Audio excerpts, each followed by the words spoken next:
I guess we can just get this thing started. I mean, I'm pretty familiar with FRAKT, but for the folks that I guess aren't hmm familiar, could you give us a little rundown about your offering and kind of what you guys are doing right now? Yeah, for sure. So to give you a bit of a perspective, Frakt's been a project that's been in the ecosystem for over a year now. So we started out as an NFT collection, and through a couple of utility development, we started beginning of this year to fully focus on one use case that is quite dear to us, is borrowing and lending. So basically unlocking liquidity instantly from people's NFTs and enabling them to, stick to their NFTs, still get some liquidity, and basically pay the difference in interest back to us once they are done using the liquidity. So yeah, in a nutshell, that's really, I would say, our core mission. And yeah, been, I think, I see. I see. quite a a crazy ride for a project that's been more than 1 year in the ecosystem. So we've seen a couple of things, and we've tried a couple of things as well. So definitely, yeah, a lot of things learned, I would say. Yeah. So you, I remember back in the early days, you guys began this journey by minting the first generative art pieces on Solana, Yeah, actually. correct. And I'm still holding. I know I got mine staked actually on the platform. Nice. Can you just fill us in a little bit about, like, I mean, it seems like you guys have gone over a few various iterations in your business hmm model. Where, like, what has been your kind of your north star, your driving force here, and where have you found success? Um, well, I think what the so at the beginning, right, when we minted as an NFT collection, I don't think there was any ambition to become more than what we were back then, right? I mean, it was the NFT itself was basically a byproduct of a hackathon. So it was really the objective was to mint on Solana, Mm. and that's it, right? That was just a mission. So after that, the summer happened. Super happy to get a couple of sales for it, and then Solana summer crazy sales started trickling in. A lot of collections completely started booming, and then at that moment we felt like, okay, cool. Not that we managed to actually acquire a treasury, it would be interesting to try to bring some utility to the ecosystem, right? And we did not have a very specific idea about utility, and the thing that we felt like we were quite efficient with and proficient is in developing stuff, right? So that was really our driving force. And so what we wanted to do was to empower other artists to be able to launch their collection without having to worry about the minting aspect. So we actually started doing a launch pad for Gen Art collections. So that's the first, I would say, taste at bringing something to the ecosystem. And we did that from September to December of last year. We launched 7 collections in total for our platform. But quickly after that, in parallel, we started developing a couple of utility, I would say, tools.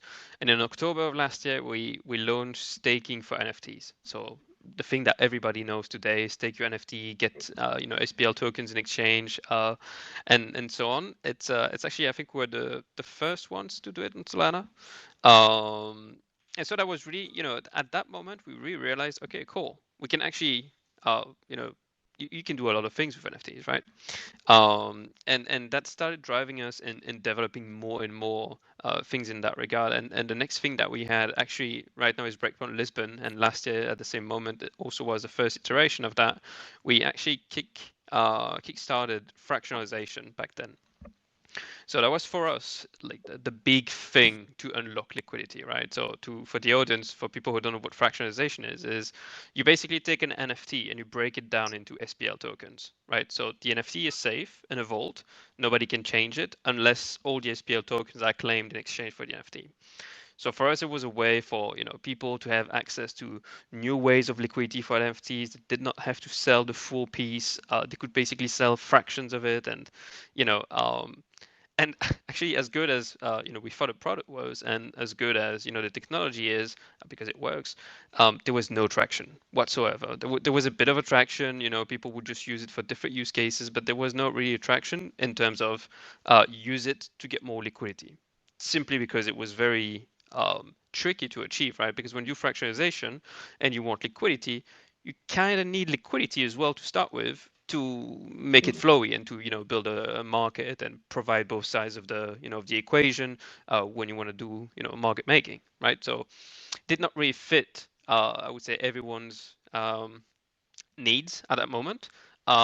I don't think that's something that's going to be required for now, and maybe in the future, people are going to be using fractionalization more. If the space becomes, I would say, more stacked with NFTs, more liquid and more efficient in that regard.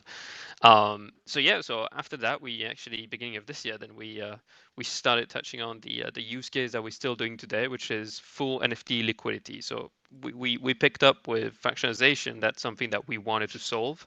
Um, because we would want people in the ecosystem to be able to trade NFTs as liquid as possible, right? So, and that's been our driving force, and that's been the reason why we've actually started doing um, lending and borrowing, which is something that we still do to this day because it's really our core product, and NFT pools, which is something that we started doing at the beginning of the year, that we kind of stopped doing because of the traction, and now with the byproduct of Hader Swap, we kind of actually doing the product that we had on our roadmap, which was a full NFT AMM, so which is then represented with Hader Swap.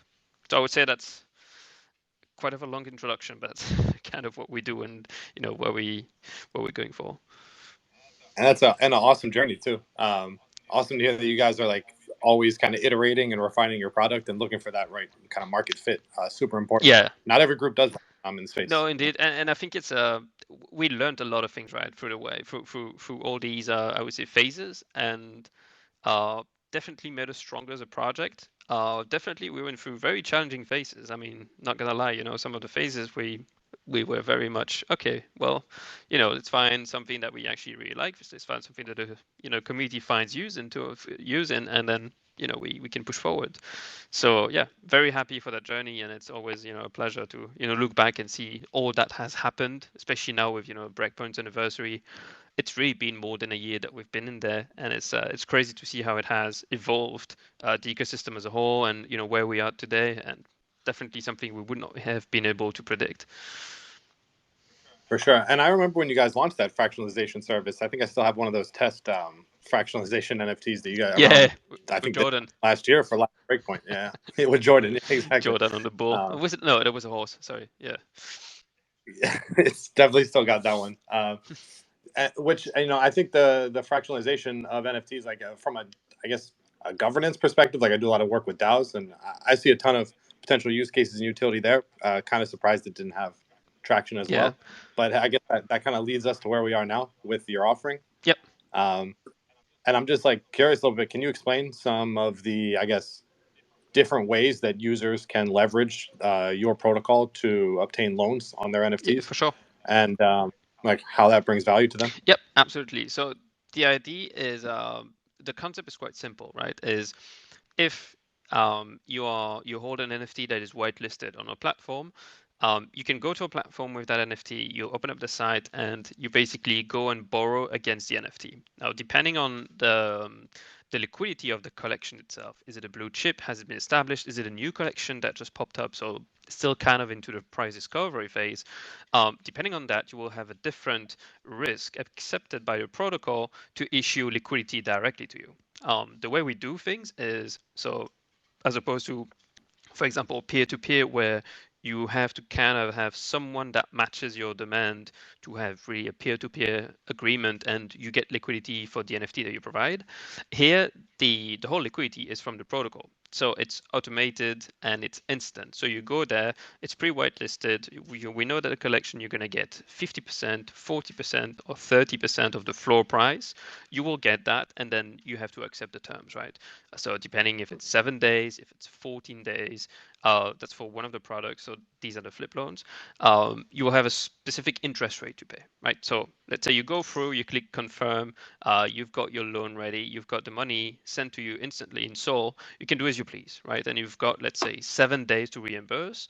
And the idea of how we want to emphasize and incentivize the people to reimburse earlier, right? To make sure that they do good, I would say, due diligence and capital management for themselves, is we do linear fees. So the fees are broken down per day, right? If you have, let's say, if you have to pay 5% on your loan, on the first day, if you decide to pay the loan on the first day back, you would have to pay 1/7 of 5%. And on the second day, 2/7, and so on and so forth. So on the last day, you you obviously pay the full interest. But then that incentivizes you to pay it back quicker, which actually makes the fees very negligible as compared to what they could be. So yeah, that's pretty much it. So that's, I would say, the dream journey, right? You borrow against your NFT, you get some liquidity, you use it for whatever you want to do. You want to mint a project, you want to flip something, you want to just pay a bill, you got the money flowing back in, you pay back your loan with your interest. That's it, right? Everyone's happy.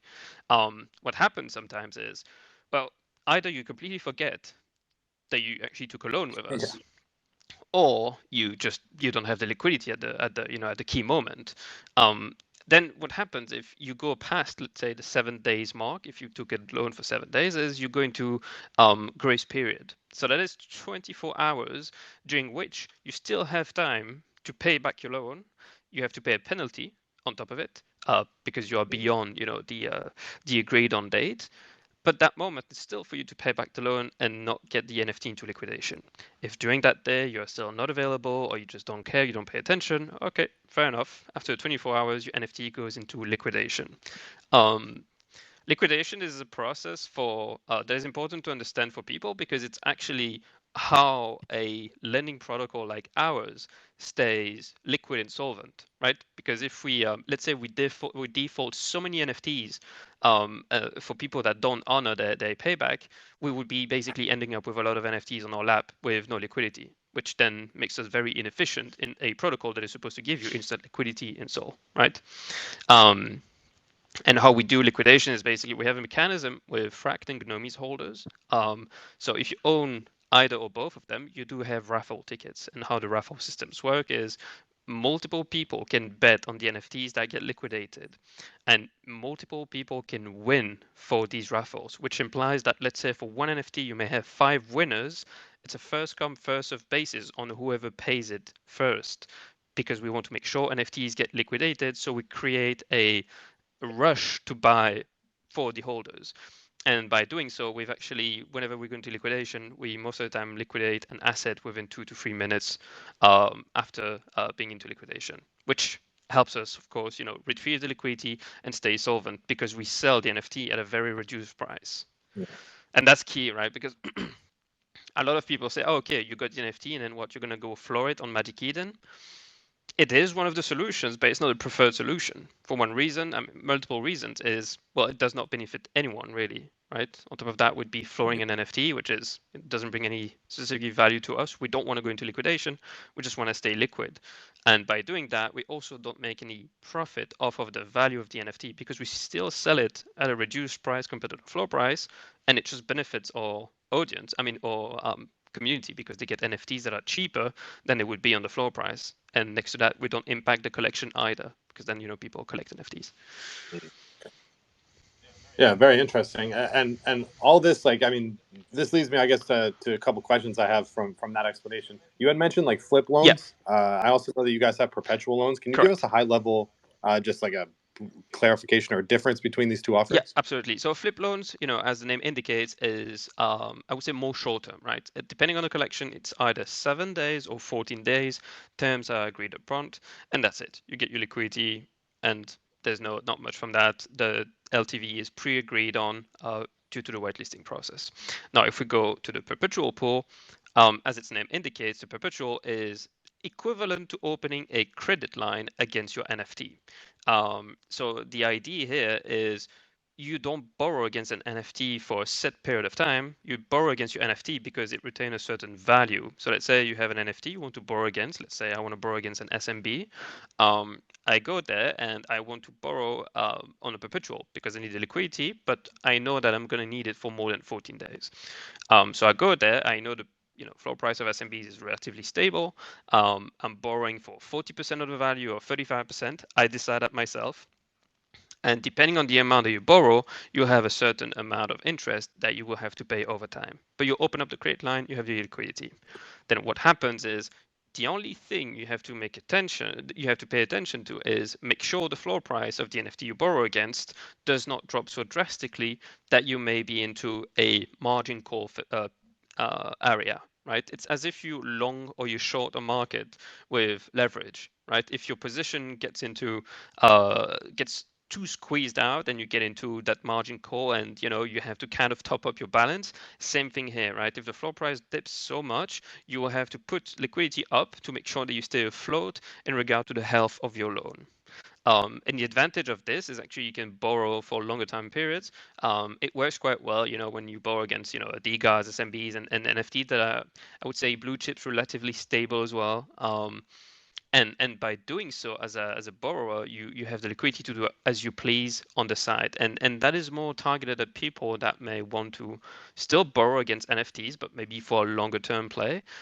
Use the liquidity, for example, to go on the crypto market and buy tokens, sell tokens. I mean, do any type of things they would please. And also the huge difference is that the liquidity pools, as opposed to the perpetual to the flip loans, where everything is aggregated and it's just capital efficient and optimized to whichever loan comes in first. Here, the liquidity pool is isolated to a specific collection. So that implies that if there is a good vibes perpetual loan pool, liquidity will have to be parked specifically for the good vibes NFT, right? Um, and yeah, because I mean, each collection has a different type of risk, and each collection has a different um, degree of utilization, which then is reflected in how much money do the lenders earn by putting liquidity in the protocol, and also how much interest do the borrowers pay by borrowing into that liquidity pool. Okay. And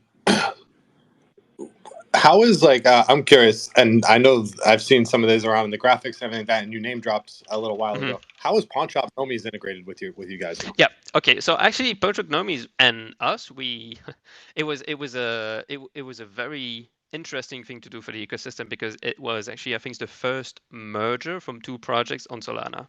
And so that happened at the beginning of this year, right? When we were looking into all these things that we wanted to do in terms of NFT liquidity, we actually stumbled upon discussing with the guys from Nomies, because we both leadership teams had common roots, in the sense that both from CIS countries, and we knew each other quite well, and at that moment they were at a very critical moment for the community, because they needed delivery power, right, for what they wanted to put out there. They had a working MVP that was very, I would say, rudimentary in itself, but it did work, right? People would be pawning their NFTs for liquidity, and it would be efficient. It would work, right? It was a very, very well crafted little MVP. And the thing is that they want to scale up, make it on chain, and so on and so forth, which is something that we could offer.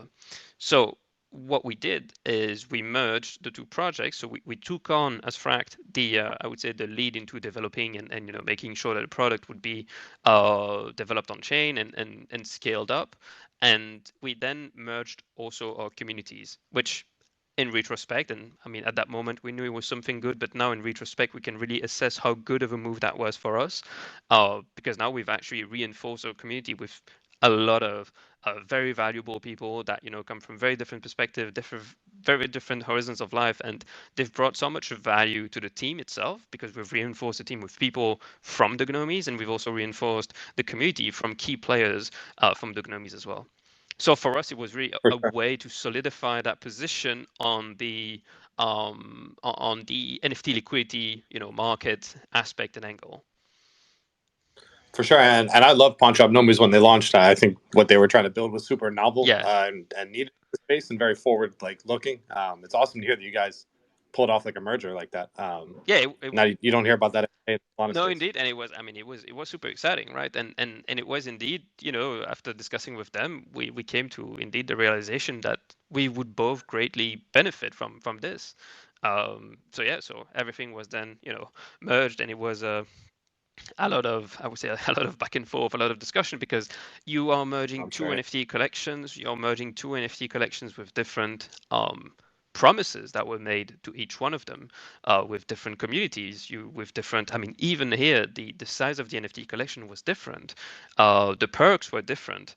Everything is different, right? So you have a 10K supply with rarity generated on-chain art, and then you have a 5.55K supply of Gnomies that have no rarity specifically and have specific, perks by holding them. which were not fully implemented at that moment. And so we had to marry that as well. So it was a huge challenge. And, after a lot of headaches to really try to level everything up, to keep on pushing forward, to make sure that, no one was going to be, you know, in a bad position or forgotten in the process. It was a very tricky process, but once again, we've learned a lot from this process, and it was very pleasant actually in retrospect to do. So. Yeah, I could imagine there's a lot of moving parts there, and I'm glad to hear that it was well received from the community. I think that was probably must have been one of the larger hurdles for you guys there. Yeah, definitely, and it's something I think we spent the most time on, to make sure that as much as possible we'd be talking to key people from each community to make sure that okay, does that move make sense, and when you merge communities, you also merge the history of a community. So something sometimes things were committed to before the merger, and then you you port over that commitment, and then that commitment then is a bit tricky in a sense. Oh, okay, that's something big, we did not anticipate that, right? Does that really fit in what we want to do? So clearly a lot of I'm not going to say politics, but a bit still, and back and forth. And I think now the if I have to single them out, because I feel now we have a very united community of FRAKT Poncho Gnomies, so we record the FRAKT community. If we ask now, the OG Gnomies, I think most of them are very happy about the deliverables that were put in place, and about where we are today. I love to hear it, man. I just have one final question for you guys. Like you were saying, you've been around for a little over a year Yep. now. What has been one of the biggest issues for FRAKT as a protocol that you guys have had to overcome, and how have you tackled that? Yeah. Actually, challenges we've had many, right? We tried to raise seed round during a bear market. So that was beginning of this year through from February, March into May, June. So that was very challenging because the liquidity was drying up, and we had to show what we wanted to do, because actually we had a huge case for these specific market conditions. So that was a huge challenge for us, because we really had to hold tight. And when you hold tight, you have a treasury, because the treasury that we had for the NFTs themselves back in last summer is something that we solely use for the team. So we were already very capital efficient, very scarce with our spendings. We paid attention to everything. So it's definitely a funding that was, very well welcome, because we needed it. So that was, I think, quite challenging. Because we definitely wanted to keep on going, and we succeeded, and now we are entering the second phase, which is super positive, and it's a different beast now than what it was a couple of months ago. So we can leverage the traction that we now have, which is good. But I would say the biggest challenge that we had was really at some point in how we were implementing things, and that's something that is it's a piece of advice I think that is valid for anyone that ever wants to owns a project. Is we kind of lost the feedback loop with the community with whom we were building. So we would be so focused on trying to deliver something we were convinced was going to be, game changer, and we were tunnel visioned on it, and that's it. It's going to be working. It's the best technology out there. It's going to kick everyone's ass, which it did. It was the best technology, but it's not because it's the best technology that is the best market fit product. And that is a lesson that we learned, and that is a lesson that we had to learn, that we had to learn from very quickly, because otherwise it would have led us to forcing something onto an ecosystem that may not have been ready for it. And then if your product is not market fit, unless it's it's a revolution of a product and nobody can deny its added value, it's never going to stick, right? If the efforts of on top of developing something, you have then to go out of your way to force people to see the added value of what you build, it's not a winning race, right? And that was one of the biggest lessons, and we had to pivot. And taking the decision to pivot was something that was very that was key, and we're happy to have done it. But we were indeed forced into a pivot, and that was definitely a challenge. And for us, a lessons learned. So now we are a lot more agile. We have a lot more feedback loop. We keep track as much as possible on how does the community perceive things, and we involve the community a lot more in the building process of our products. So yeah, and I think once again, right, it's valid for anyone that has a project. Is make sure that the people that are supporting you understand why they're supporting you, pretty much. Yeah, I think that's awesome. Awesome feedback. Like not losing that loop, like you were talking about, Yeah, super important. absolutely. And tough to put your finger on for sure.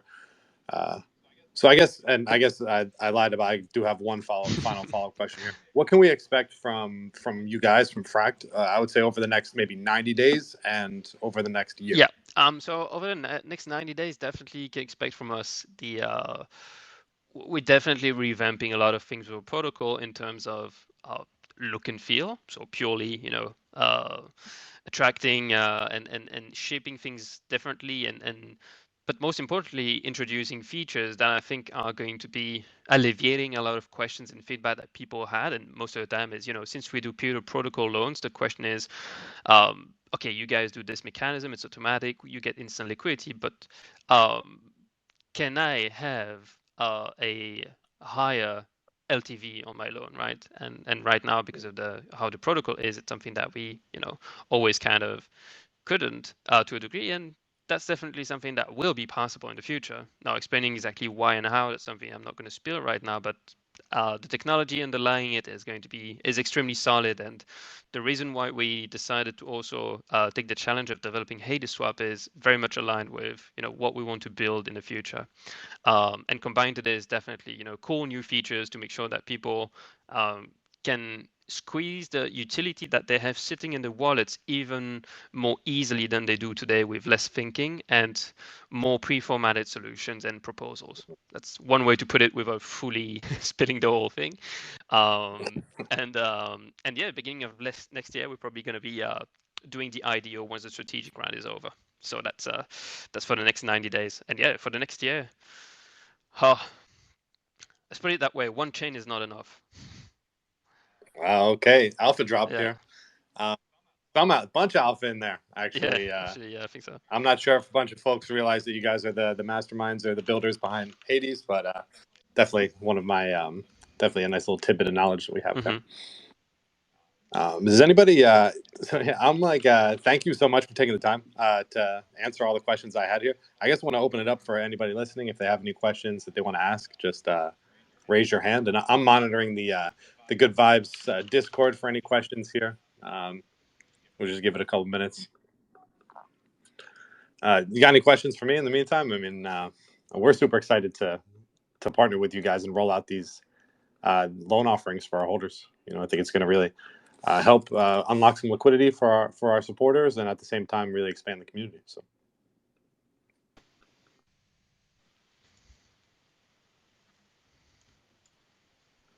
Usually there are not many people that raise their hands, so not too worried. Yeah. All right. Cool. If you guys do have questions, though, receiving questions and whatnot, don't hesitate to, toss them towards me.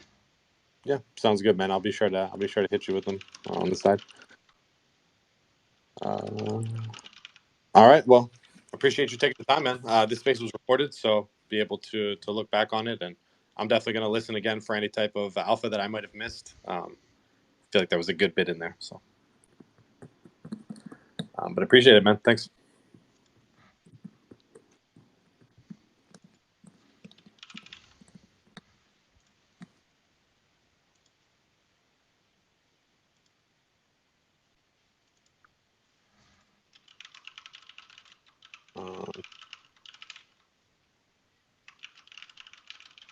All right, cool. If no one else has any questions, I'm gonna wrap it up.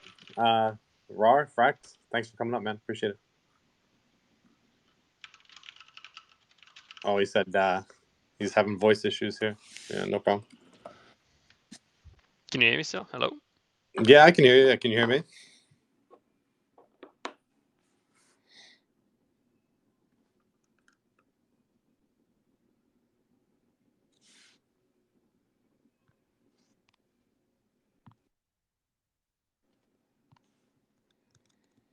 Yep. That was so yeah, maybe. I was talking to myself for quite some time. Sorry. Not a problem, man. Maybe next, maybe we can look forward to a spaces solution that doesn't consistently rug people in the future. Yeah, it's really, this week it's been a crisis on both ends, right? Beginning of the week, I was supposed to do that with Tyler from Lifinity, and he just could not connect from any device on the spaces. And then I had a spaces, and I would just get muted after one sentence every time systematically. So it's just, yeah, it's a bit random. Hey, well, Yeah, well, I was just thanking you for taking the time. I appreciate you coming up here and talking about the protocol. And we're super interested to partner with you guys and work with you Awesome. going forward. Yeah, for sure. I mean, thank you for having us up there. It's always a pleasure, right, to be able to share a bit about, the utility in the ecosystem. And, as I've always put, it's key that people understand what they get involved with. And that's valid for us. That's valid for any type of other DeFi protocol, right? If people understand how it works, it doesn't matter with which one, as long as they understand the foundation of it, then it's a win-win for everyone and the ecosystem, the collections, and each protocol can actually still win together in that regard. So for us, it's super important to be able to have the stage with you guys, to be able to share what's possible in the ecosystem, and then we can keep on pushing forward together as a whole. For sure, and keep building, man. You guys are killing it, and Cheers. look forward to seeing what you roll out here in a little bit. Yeah, for sure. I mean, not stopping. So definitely gonna keep it up. For sure, and I won't guess which chains you guys are moving to, but got a few. It's not Aptos.